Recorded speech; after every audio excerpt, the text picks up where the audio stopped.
Hello, everyone, and welcome to the Notorious Money Show. It is your host, Adrian Nino de Guzman. What are the 5 steps of getting out of debt in the year 2024? Step number 1, know thy debt and confront the financial Goliath. Know the total amount of debt that you owe to your creditors. Step number 2, part the Red Sea of bills, recurring subscriptions, and debt from your income. Step number 3, budget like a pharaoh. A pharaoh is a strategic planner and someone who is focused on building pyramids of wealth. And most importantly, what a pharaoh wants is to leave a legacy for his people, his family, and for himself to be remembered forever. Build a legacy. Focus on building a legacy long-term for everyone that you love and for yourself. Step number 4, cleanse and baptize your checking account. You guys are avoiding looking at your bank statement, and you do not want to know the truth of your financial situation. Therefore, it is probably safe to say that you have a lot of recurring subscriptions, a lot of auto pays that are getting in your way of freeing up your money. So eliminate the old checking account, close it, and find a new checking account, preferably with an introductory bonus for moving over your direct deposit. Bring over your direct deposit or deposit your check into this new account that hopefully has a little bit higher interest. Deposit your money in there and then move over only the recurring subscriptions and bills that are most important to sustaining your life and things that you absolutely need to pay. But do not move over the weeds and the things that are taking all of your money and making you feel desperate and not have complete control of your income. After you do this, step number 5 is to persist in the wilderness of the financial exodus. You see, for all of us, there are things that are not sexy or attractive, and that is to put in the work. Many sports athletes and professionals, they train their mind and their body, and we do not have access typically to see the work that they put in. Nowadays, right, there's a lot of social media outlets, and we're starting to find out and learn all of the hard work that it takes to be able to develop yourself mentally and physically and get ready to perform at the highest level, whether you're an athlete or you're a professional. Now, for us in our debt elimination plan, we must remember that we have to be consistent, have grit, and be determined to get out of debt. We have to be pissed off for greatness, like one of my favorite linebacker, Ray Lewis, would always say. Pissed off for greatness every day. And if you're pissed off for greatness every day, you will want to eliminate debt so that you can free up your money and have complete control of your income. Something that I want to share with each and every one of you, and specifically to those who are right now in desperate financial turmoil and that are feeling stressed out because of the debt that they carry and are wanting to not confront it head on. When you do these first steps and you get set up and ready to attack your debt, as much as you've already progressed in taking these first 5 steps, this 5th step of persisting in your financial plan, persisting in the wilderness, is crucial. Enduring to the end is something that God, or Jesus Christ, in Christianity has taught, that the first principles of his gospel are to have faith in him, to repent, to be baptized, to then receive his spirit and endure to the end.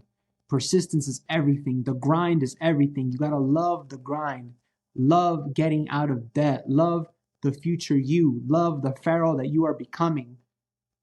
And know that God is on your side. So, a quote that is in the Bible: trust in the Lord with all your heart and lean not unto your own understanding. The prophet Elisha in the Old Testament ran into a widow, someone who had lost her husband, who was a prophet, a lot of outstanding debt that she inherited as she became a widow.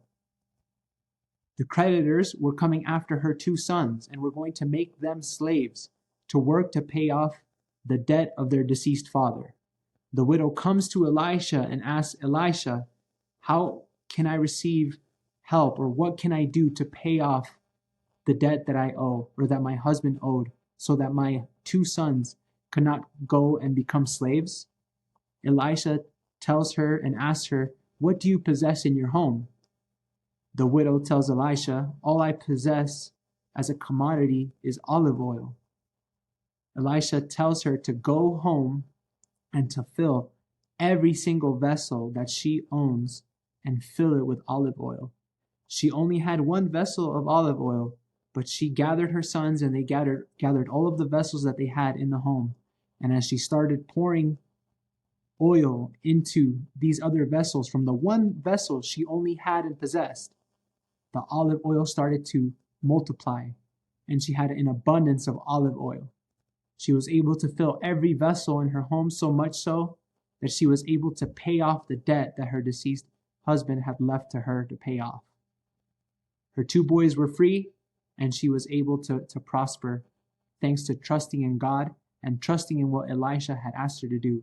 Something so simple. Go home and just pour olive oil, and trust me, God will provide, and you'll have an abundance to pay off your debt. And that is what happened with the widow.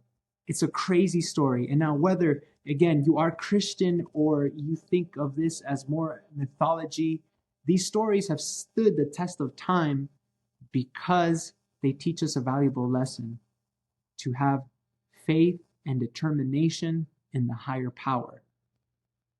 Whether that is God or whomever that might be to you, trust in that higher power. Trust in that light. Trust in the light at the end of the tunnel.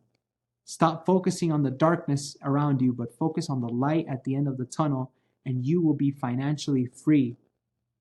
Just as you are on the exodus of financial liberation, leaving the slavery of Egypt to find the land of promise, the land of milk and honey, God will provide manna from heaven to you as you are determined to get out of debt in your financial plan. I know many of you, because I've been through this, you are frustrated and you are stressed and you want to be better. You're tired of being less than mediocre, at least when it comes to your finances. You want to grow. You want to have abundance. You want to give back to the community, give back to your family, give back to your loved ones. But the only way you can do that is with grit and determination to execute on your plan and follow through. Just like the widow was able to have faith and follow through on what Elisha asked of her. So let's do it. Let's get out of financial debt and financial turmoil, and let's become financially free. And then, once you do that, we can move on to step number 6, which is to build your financial temple, your temple of wealth, spiritually and economically. You guys, thank you so much for watching. Please give me a like if you appreciate this content and this resonates with you. Please subscribe, support this channel. It's your boy Adrian, and I'll talk to you guys next time. Peace.